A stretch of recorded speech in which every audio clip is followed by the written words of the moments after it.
Muito bem, senhoras e senhores, meu nome é Carlos Henrique, sejam bem-vindos a mais um vídeo aqui no canal do Mercúrios e dessa vez eu quero explicar para vocês quais foram as consequências da reunião do Fed, o Banco Central dos Estados Unidos, que aconteceu ontem, dia 31 de janeiro, para o mercado de cripto e quais são os próximos dados que a gente precisa acompanhar para poder entender os passos adiante, tá? Então, para começar aqui, a gente precisa entender um pouco melhor como que o Fed já estava influenciando os mercados, seja o mercado tradicional, seja o mercado de cripto, antes mesmo dessa última reunião.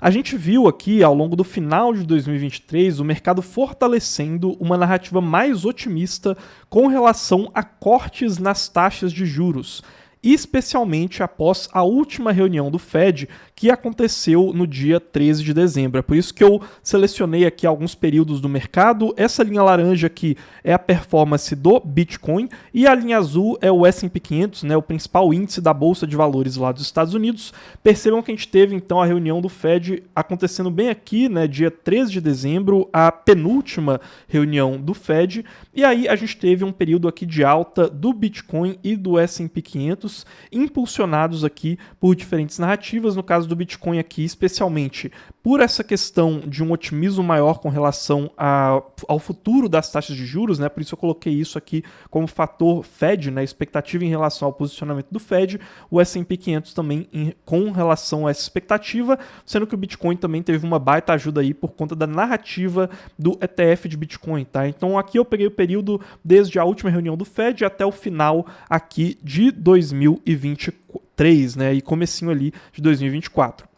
Ao longo de janeiro de 2024, no entanto, essa expectativa para cortes nas taxas de juros diminuiu, porém outras narrativas contribuíram para essas movimentações de preço, tá? Então, vocês vão reparar aqui, por exemplo, eu dividi, esse daqui é um gráfico de área que mostra na parte vermelha a expectativa de taxa de juros entre 5% e 5,25% na reunião de março de 2024, e na parte cinza aqui, a expectativa de uma taxa de juros entre 5,25% e 5,5%, que é a taxa de juros atual dos Estados Unidos, tá? Ou seja, em março, daqui a 2 meses, a gente vai ter mais uma decisão de taxa de juros por parte do Banco Central dos Estados Unidos, e aqui são as expectativas de que daqui a 2 meses nós vamos ou não ter cortes nas taxas de juros. Em cinza, a expectativa de que não vamos ter cortes, e em vermelho, a expectativa de que sim, vamos ver esses cortes nas taxas de juros. Esse daqui é justamente aquele primeiro período que eu mostrei para vocês. Percebam como que a parte vermelha desse gráfico aqui cresceu ali do finalzinho de dezembro, né, até o começo de 2024, enquanto que a parte cinza ela acabou diminuindo, né? Ou seja, a gente viu aqui um mercado relativamente mais otimista. Porém, aqui nesse quadrado aqui com o número 2, né, a gente vê o contrário acontecendo. Então, a parte vermelha ela voltou a diminuir e a parte cinza foi crescendo, ou seja, a partir de 2024 a gente começou a ver uma diminuição nesse otimismo que o mercado tinha com relação ao futuro das taxas de juros. Aqui eu estou pegando como exemplo justamente as expectativas para a reunião de março, né? Isso aí aconteceu por diferentes fatores, né? A gente teve aqui, por exemplo, uma fala do Waller, que é um dos diretores lá do Fed, em que ele comenta justamente como que o mercado poderia estar muito otimista naquele momento. A gente teve dados ali do varejo americano, o PIB dos Estados Unidos, dados do mercado de trabalho, enfim. Tudo isso aí mostrando uma economia mais aquecida. E aí, como eu estava dizendo para vocês, a gente começou a ter outras narrativas impactando esse fator aí, essas movimentações do mercado. No caso do Bitcoin, além da questão do Fed, a gente também tinha justamente essa expectativa para aprovação de um ETF de Bitcoin. É por isso que eu separei aqui essa segunda parte, né? Aqui o S&P, no começo de 2024, já estava começando a lateralizar, enfrentou algumas correções aí em janeiro.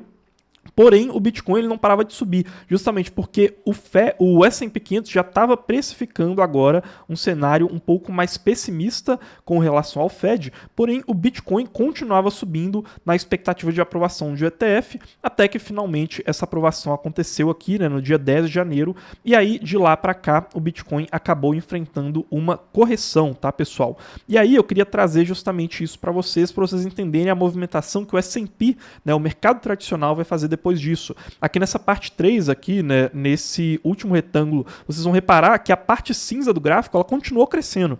Ou seja, ao longo de janeiro inteiro, praticamente, a gente continuou vendo um pessimismo crescente com relação a esses cortes nas taxas de juros. Um pessimismo, obviamente, né, em comparação ao que foi todo aquele otimismo ali no finalzinho de dezembro. Porém, apesar disso, o S&P 500 ele continuou subindo. E aí por que isso? Porque o S&P 500 ele também teve outra narrativa aí impactando ele, né? Então, assim como no caso do Bitcoin a gente teve a questão do ETF, no S&P 500 a gente teve a questão das empresas de tecnologia. Então, percebam aqui como que o S&P, na verdade esse movimento, né, aqui eu peguei desde o dia 10 de janeiro para a gente observar essa queda aqui no Bitcoin, porém o S&P 500 ele vai começar a subir, principalmente ali, né, retomar essa subida, principalmente a partir do dia 18 ali de janeiro, por conta da narrativa de empresas de tecnologia, né? Nesse período, inclusive, vocês vão reparar que o Bitcoin estava corrigindo, porque a questão do ETF ela foi pesando muito. A gente teve, inclusive, aí uma última semana de saída de investimentos de investidores institucionais no mercado de cripto. Aqui a gente está acompanhando semana a semana esse dado. Percebam como que no momento de aprovação do ETF, no máximo da euforia, a gente teve uma grande entrada de capital institucional, porém depois a gente teve uma realização aqui, principalmente devido ao fundo da Grayscale, né, e a movimentação de bitcoins ali dentro, né. Eles até comentam aqui como que essa questão do fundo da Grayscale, né, que se converteu em um ETF, acabou pesando muito, porque esse é um fundo que anteriormente tinha prejuízos, é o maior fundo de bitcoins do mundo hoje, né, era pelo menos até aquele momento, e aí isso acabou gerando uma grande realização. Já no caso do S&P 500, a gente viu um otimismo, né, então percebam aqui a manchete do dia 17 de janeiro, ações caindo por conta do pessimismo em relação a cortes nas taxas de juros, e já no dia 19 de janeiro, né, eu falei para vocês que dia 18 foi uma virada nesse sentimento, S&P 500 atinge a máxima histórica por conta principalmente dessas empresas de tecnologia, né, as 7 magníficas, aqui as 7 grandes empresas de tecnologia do S&P 500 tem mais ou menos 30% de concentração do índice, então a subida dessas grandes empresas aí, como Nvidia, Microsoft, Apple, Meta, né, acabaram fazendo com que o S&P 500 tivesse toda essa alta, atingisse a sua máxima histórica, tá? Então foi basicamente isso que aconteceu até então. Agora, qual que foi a questão que marcou esse último pronunciamento, né, que foi a reunião do Fed de ontem? Porque reparem que a gente teve a narrativa do Fed, né, em relação a cortes nas taxas de juros impactando, né, negativamente ao longo de praticamente janeiro inteiro, né? Então o S&P 500 aqui sofrendo por conta dessa narrativa do Fed e depois o Bitcoin sofrendo por conta da narrativa do Fed, mais em relação ao ETF, e aí o que sustentou a alta do Bitcoin no começo de janeiro e a alta do S&P 500 ao final de janeiro não foi a questão de corte de juros, né? Foi justamente outras questões. No caso do Bitcoin, ETF, no caso do S&P 500, empresas de tecnologia. Qual que foi então o resumo desse último pronunciamento? Esse pronunciamento ele teve um caráter meio dúbio, né? Até peguei aqui um tweet que ele vai mostrar justamente isso, que do Mohamed El-Erian, que ele é um dos economistas lá da Bloomberg, em que ele coloca justamente como que ao longo desse pronunciamento a gente teve uma volatilidade muito grande do S&P 500. Antes desse pronunciamento, a gente estava aqui com apostas mais ou menos de 50% para cada lado de que nós teríamos ou não cortes nas taxas de juros, não na reunião de ontem, mas na reunião que vai acontecer em março, tá? Então a gente estava com essa expectativa aí, mais ou menos 50% para cada um dos lados, é uma expectativa que já estava aí há mais de uma semana no mercado. O discurso, então, justamente, né, igual está aqui descrito nesse tweet, ele vai ter dois momentos. O discurso de ontem, ele começou com um otimismo um pouco maior do mercado. Então essa primeira barra aqui que vocês estão vendo é quando o discurso começou. Percebam aqui uma alta em azul do S&P 500 e uma alta também do Bitcoin a partir do momento de começo do discurso e das respostas, né, em relação às perguntas. Porém, conforme o discurso e as perguntas foram sendo respondidas, né, a gente começou a ver uma inversão disso, né? Então a gente começou a ver uma queda e aí, inclusive, ao final daquele pronunciamento do Jerome Powell, a gente já estava aqui com um cenário de preço pior do que a gente estava no começo do pronunciamento, né? E aí, como que isso aconteceu? Porque no começo a gente teve um tom um pouco mais otimista nas respostas, tá? Principalmente essa fala aqui, em que o Jerome Powell, ele falou que praticamente todos os participantes do comitê do Fed acreditam que nós estamos entrando em um ambiente favorável para reduzir as taxas de juros, né? Ou seja, ele falou que praticamente todo mundo que vai escolher as taxas de juros está acreditando que nós estamos entrando em um cenário um pouco mais otimista. Isso gerou essa animação dos mercados, tanto, né, que eu até peguei aqui uma manchete da Bloomberg justamente naquele momento, as ações lá dos Estados Unidos subindo, né, S&P 500, Nasdaq, justamente por conta daquela fala do Jerome Powell, né, até reparem aqui o horário um pouco depois do começo das respostas das perguntas lá dos jornalistas. Depois, o tom ele foi começando a ficar mais contracionista, né?